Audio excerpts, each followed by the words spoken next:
The biggest story, in recent times that we've been tracking, especially after G20 and the timing of that story, really playing out right now in the international circuit, where political tensions between India and Canada right now is at its highest ever in recent history. Now, after Canadian Prime Minister Justin Trudeau alleged India's role in gunning down of separatist and deemed terrorist Hardeep Singh Nijjar, which India vehemently denied and called absurd as well as motivated, both countries resorted to expelling diplomats, and India now even cancelling OCI cards of dozens of Khalistan supporters.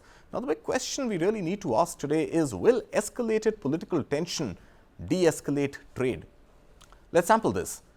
The India-Canada bilateral trade, as per Canadian government data, reached nearly $9 billion in 2021.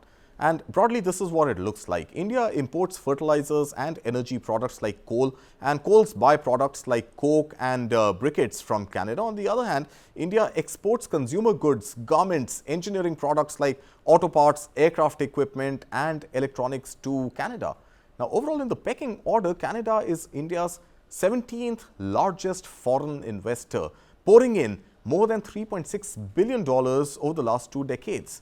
Canadian portfolio investors as well as its state pension fund has invested billions of dollars in Indian stock markets and debt markets as well. Now, even as this trade hovers around $9 billion, it's split pretty much equally between India's imports and exports. So, the battle of what is being called an eye for an eye for both countries right now is such that if you win, you both stand to win, and if you lose equally. Let's try and make sense of this escalation politically and potential de-escalation with our dear friend, independent markets and trade commentator Srinath Sridharan. Hi Srinath, thank you so much. Good to have you back on Business Plus after a while. Very simple question. Politics and trade, do they work in tandem, or are they absolutely mutually exclusive? I mean, they do work in tandem depending on what kind of sector. But if you look at the Canadian investments in India, it's largely investment based, not necessarily trade. I mean, they're the 17th trading partner for India. Two, I think pension funds which have invested significantly in India are not those who are going to pull out just because the government said so. These are deep-rooted pension funds which invest in long-term businesses. India has a long-term business potential for a lot of these investments. So they don't see escalation. India has far more stable governance as we speak. So I don't see this as having any cascading long-term effect. If at all, I think I don't want to trivialize it, but I think it is a sulking politician trying to garner domestic attention by calling out a large democracy.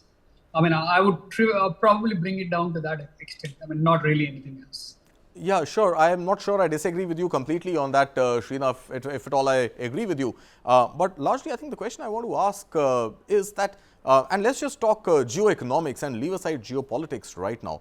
Any sort of rift between an emerging economy as large as India and an established developed country like Canada also is likely to have a direct bearing with India's trade with US, India's trade with Australia, India's trade with the UK. So, do you see any of that playing out in the pure realm of geoeconomics, where right now there is a very clear wedge, a very clear split between India and Canada, but this bilateral trade is not, is not compartmentalized as bilateral alone in the connected world that we are living in?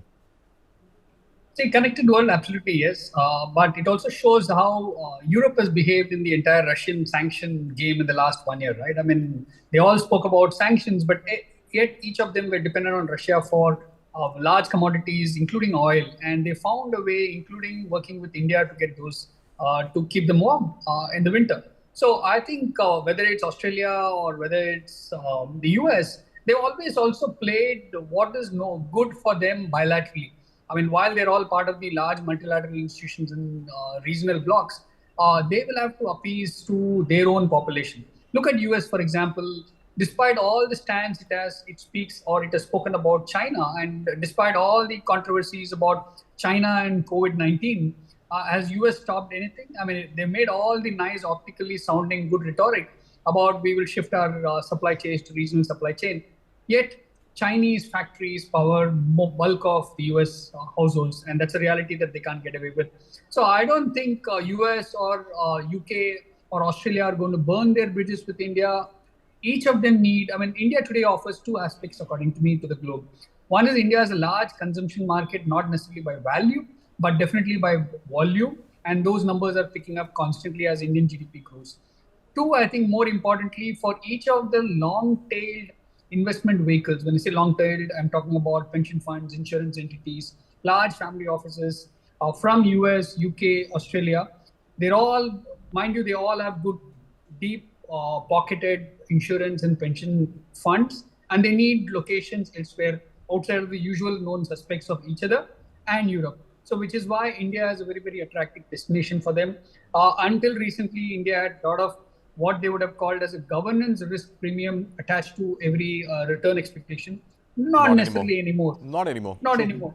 Not anymore. So, which means that they cannot, they might, let's say they might be pissed off with India, but they don't have a choice but to deal with India. They need Indian consumers and they need Indian investments. So, which And means more than they that, have if I can add to that, Srinath, before I let you go, we are running out of time. But it's a perspective, not really a question. And the perspective I want to offer is that I think Canada has a lot more to lose by splitting ties with India as compared to India, because look at the constitution of the Canadian population. I think there are far more number of Indians contributing to the Canadian economy sitting in Canada than Canadians back in India. So I think for Canada to imagine a scenario where the nationalist, jingoist sentiment of Indians rises, I think it'll be very difficult for Canada to keep its own economy alive and leave aside bilateral trade. I'm talking pure contribution to the Canadian economy by Indians is going to be a far bigger hit to Canada if that were to sort of go out, as opposed to severing ties with India and India standing to lose. What do you have to say to that? No, I think absolutely. I mean, I think it boils down to domestic politics. For them, they're trying to do this jingoism about Canada, about governance aspect. But I think the larger question is it all came about the same week as their own local electoral sentiments, right? I mean, the opinion polls were showing that Trudeau was going down very, very badly. And all these allegations came around the same time. So if you put two and two together, in the world of geopolitics, there are no coincidences, right? I mean, these are all well-planned, probably strategies. Absolutely. And in the entire G20 summit, one of the low-key nation was probably Canada. I mean, we saw a lot of videos floating around in the media that how other global leaders were also ignoring Trudeau's overtures, so to speak. Absolutely. Well, I'm not sure how the vote bank, and especially that of people of Indian origin, is really going to play out for Justin Trudeau if this really is a politically motivated stand that he's taken. But Srinath, thank you so much for joining us here today, and we'd love to have you back as and when we have great stories like we always do here on News 9, especially on Business Plus. So thank you so much, Srinath, for being here with us.